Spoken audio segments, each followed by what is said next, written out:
अस्सलाम वालेकुम dear viewers, अल्लाहुम्मा सल्ली अला मुहम्मद व आले मुहम्मद। आज की ये वीडियो एयर ब्लू जनाब आला एयरलाइन की जानिब से लेटेस्ट जॉब की अनाउंसमेंट के हवाले से है। ऐसे तमाम फीमेल वीवर्स जो जॉब की तलाश में है उन सब के लिए सुनहरी मौका है। जनाब आला कैबिन क्रू लेवल पर जॉब्स की अनाउंसमेंट की गई है और लोकेशन लाहौर एयरपोर्ट है। इसके लिए हाइट 5 फुट 2 इंच है। फीमेल इसके लिए अप्लाई कर सकती हैं और इसके लिए एज लिमिट 18 से 28 साल रखी गई है। क्वालिफिकेशन इंटरमीडिएट, इसके मसावी तलीम हो जनाब आला, इसमें कम से कम 60% मार्क्स हो, गुड स्किल्स रखती हो, नॉलेज अच्छा हो जनाब आला, बेहतर जो है उसके लिए पॉइंट ऑफ व्यू है।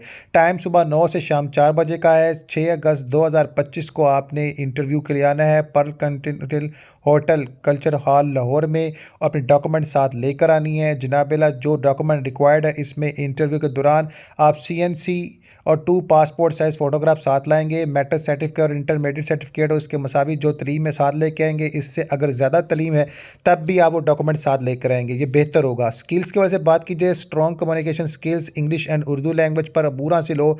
ड्रेस कोड की बात की जाए तो फॉर्मल प्रेफरेबल, बिजनेस जो ड्रेस है इसको जनाबेला प्रेफर किया जाएगा। एयर ब्लू ऑफर कर रही है जॉब और जिसके लिए जनाबेला आपको हैंडसम सैलरी पैकेज मिलेगा। ट्रैवल्स की जानिब से मामला को आपको आसानी मिलेगी। मज़ीद मालूमात के लिए जनाबेला तशरीफ़ लाएँ।